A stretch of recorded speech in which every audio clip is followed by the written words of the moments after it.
அனைவருக்கும் தினம் ஒரு தகவல் சார்பாக இனிய வணக்கங்கள். இன்றைக்கி நம்ம பார்க்க போகிற பதிவு ரொம்ப ஒரு அற்புதமான ஒரு பதிவுங்க.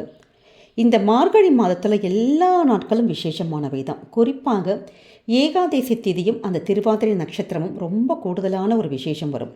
ஆனால் நிறைய பேருக்கு தெரியாத ஒரு விஷயம், மார்கழி மாதத்துடைய புதன்கிழமை வாழ்க்கையில் எப்படிப்பட்ட கஷ்டத்துலையும் இருக்கிறவங்க, நமக்கு அடுத்த வேளை ஒரு சாப்பாடு கூட முடியலம்மா, ரொம்ப குடும்பத்தில் அதீத ரொம்ப கஷ்டமாக படுறோம் அப்படிங்கிறவங்க கூட இந்த மார்கழி மாத புதன்கிழமையில் நம்ம சொல்ல போகின்ற இந்த சின்னதான ஒரு பரிகாரம் பண்ணிட்டாலே போதும், உங்கள் வீட்டில் பொன் பொருள் செல்வம் எல்லாமே நிச்சயமாக நமக்கு குடும்பத்தில் செல்வமானது சேர்ந்து கொண்டே இருக்குங்கிறது ஒரு ஐதீகம் இருக்குது. அதுவும் நாளைய தினத்தில் வந்திருக்கக்கூடிய முக்கியமான குசேலர் தினம். இதுக்கு ஆன்மீக விளக்கத்தோடு தான் இந்த ஒரு பதிவை நம்ம தெரிஞ்சுக்க போகிறோம். பதிவுக்குள்ளே போகிறதுக்கு முன்னாடி நம்முடைய சேனலை சப்ஸ்கிரைப் பண்ணாமல் பார்த்துட்ருக்கோங்க, கண்டிப்பாக சப்ஸ்கிரைப் பண்ணிக்கோங்க. அப்போ தான் எங்களுடைய எல்லா நல்ல நல்ல பதிவுகளுமே உங்களுக்கு உடனுக்குடனே வரும். இப்போ பதிவை பார்க்கலாம். மார்கழி மாத வழிபாடுகள் எப்பயுமே தனி சிறப்பு தாங்க. ஒவ்வொரு நாளைக்கும் ஒவ்வொரு விசேஷங்கள். இந்த மார்கழி மாதத்தில் நம்ம செய்யக்கூடிய சின்ன சின்ன வழிபாடுகள் கூட நமக்கு நம்முடைய பாவங்களை எல்லாம் போக்கி நமக்கு முக்தியை தரக்கூடிய ஒரு மாதம். அதனால தான் இந்த மாதத்தில் திருப்பாவை திருவெம்பாவை இது மாதிரியான ஒரு பாடல்கள் நம்ம பாடி பெருமாளை நம்ம வேண்டிக்கிட்டோன்னா நம்முடைய கஷ்டங்கள் எல்லாம் விலகும். நமக்கு கேட்ட வரங்கள், வேண்டிய வரங்கள், நமக்கு நம்முடைய குறிப்பாக அந்த பொருளாதார பிரச்சனைகள் இதெல்லாம் நீங்குங்கிற ஒரு ஐதீகம் இருக்குது. அப்படி இந்த மார்கழி மாதத்துடைய வரக்கூடிய முதல் புதன்கிழமை, அதாவது மார்கழி மாதம் இப்போ திங்கட்கிழமை நமக்கு ஆரம்பிச்சிருக்கு. இந்த வாரத்தில் வரக்கூடிய புதன்கிழமை, அதாவது நாளைய தினம் ரொம்ப கூடுதலான ஒரு விசேஷம். ஏன்னு கேட்டிங்கன்னா, இந்த நாளில் தான் குசேலர் கண்ணனுக்கு அவள் கொடுத்து ஏராளமான ஒரு செல்வங்களை பெற்றாருன்னு ஒரு ஐதீகம் இருக்குது. நிறைய பேர் வீடுகளில் அது குறிப்பாக குருவாயூரப்பன் கோவிலில் நாளைக்கு குசேலர் தினம் சொல்லிட்டு நிறைய விசேஷங்கள் பூஜைகள் இது எல்லாமே பண்ணுவாங்க.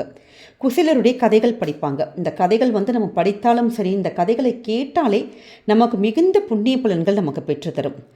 மார்கழி மாதத்துடைய முதல் அந்த புதன்கிழமைக்கு எதற்காக இவ்வளோ ஒரு ஸ்பெஷல், இந்த குசேலர் தினம் ஏன் பேர் வந்துச்சு அப்படிங்கிற மிக அற்புதமான ஆன்மீக விளக்கமும், நம்ம செய்யக்கூடிய அந்த எளிமையான சுவாமிக்கு வைக்கக்கூடிய அந்த நெய்வேத்திய முறைகள்.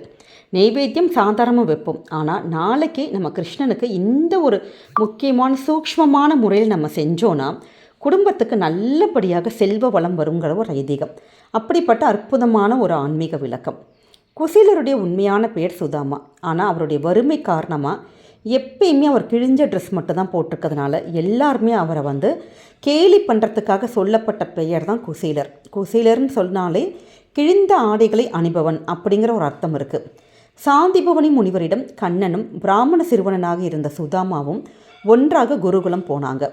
அப்போ சுதாமா கண்ணன் கிட்ட ரொம்ப பக்தி கொண்டு செல்வத்தின் மீது எந்தவித பற்றுமே இல்லாமல் ஐம்புலன்களையும் அடக்கி வாழ்க்கையை வாழ்ந்து வந்தார். அவரை போலவே அவங்களுடைய மனைவியும் ரொம்ப வறுமையால் அவங்க குழந்தைகளை காப்பாற்றவே முடியலை அப்படிங்கிற ஒரு ஸ்டேஜ் ஆகிறப்ப, அப்போ கண்ணன் தானே நம்முடைய நண்பன் தானே அப்படின்னு சொல்லிட்டு உதவி கேட்கலாம். கிருஷ்ணர் கேட்ட கிருஷ்ணர் பொண்ணோடையும் பொருளோடையும் நிறைய வந்திருக்கார், அவர்கிட்ட உதவி கேட்டால் நம்முடைய குழந்தைகள் சந்தோஷமாக வாழலாம் அப்படின்னு சொல்லிட்டு சுதாமாவுடைய மனைவி சொல்லியிருக்காங்க.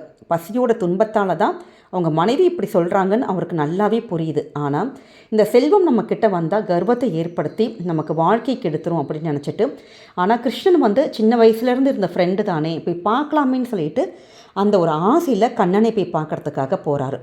அப்படி அவருடைய அந்த போகிறப்ப கூட அவர் கையில் எதுவுமே இல்லையாம். அப்போ அவங்க வீட்டில் இருந்த அந்த அவல் மட்டும் இருந்தது. அதுவும் 3 பிடி அவல்.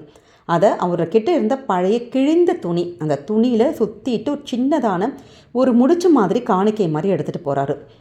கிருஷ்ணன் இருக்கிற இடத்துல அந்த துவாரகா கிட்ட போனவுடனே அந்த இடமானது பெரிய ஒரு மாளிகை, அதாவது வைகுண்டத்துக்கே வந்தது மாதிரி அப்படியே அவ்வளோ பிரம்மாண்டமாக இருக்குது. கிருஷ்ணர் அவரை பார்த்தவுடனே அவ்வளோ ஒரு அளவில்லாத ஒரு சந்தோஷம். சின்ன வயசுலேருந்து 2 பேரும் நண்பர்கள் தானே, அப்படி பழைய கதைகள் நிறைய பேசி மகிழ்ந்தாங்க. அதுக்கப்புறம் குசேலர் தயங்கி அவருடைய அந்த இடுப்பில் இருக்கக்கூடிய அந்த முடிச்சிலிருந்து எடுத்து அவள் எடுத்து கொடுக்குறாரு. ஃபஸ்ட்டு ஒரு பிடி எடுத்து கிருஷ்ணர் வாயில் போடுறாரு. 2வது பிடியை எடுத்து சாப்பிட முயன்ற போது போதும் தடுத்தாங்க லக்ஷ்மி தேவி. அதாவது இனி கொடுப்பதற்கு எந்த செல்வமும் கிடையாது அப்படிங்கிற ஒரு அர்த்தம்.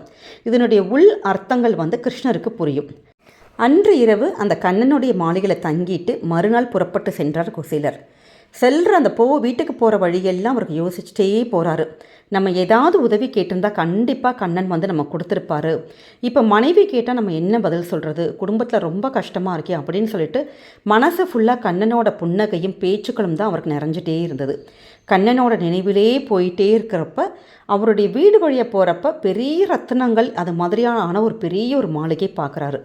என்னடா கண்ணனை நம்ம நினச்சிட்டே வந்தோம், இந்த வழி தவறி வந்துட்டோமா அப்படின்னு சொல்லிட்டு அந்த மாளிகைக்குள்ளே போனால் அங்கே தோழிகள் சூழ விலை உயர்ந்த ஆபரணங்கள், ஆடைகள் இதெல்லாம் அணிந்திருக்கக்கூடிய தன்னுடைய மனைவியை பார்க்குறாரு. அப்போ தான் அவருக்கு புரிய வந்தது, கேட்காமலே அள்ளி கொடுத்த கண்ணனுடைய கருணை. அப்படி பக்தியில் அவரை வந்து நெகிழ்ந்து போயிட்டார். இது நடந்த ஒரு நாள் வந்து மார்கழி மாதத்துடைய முதல் புதன்கிழமை. அதனால தான் இதை வந்து குசேலர் தினமாக கொண்டாடுகின்றாங்க. இன்னைக்கு வரைக்கும் குருவாயூர் கோவிலில் குருவாயூரப்பனான அந்த உன்னிக்கண்ணன் குட்டி கிருஷ்ணனுக்கு வந்து அவள் தான் நெய்வேத்தியமாக படைக்கப்பட்டு வருது.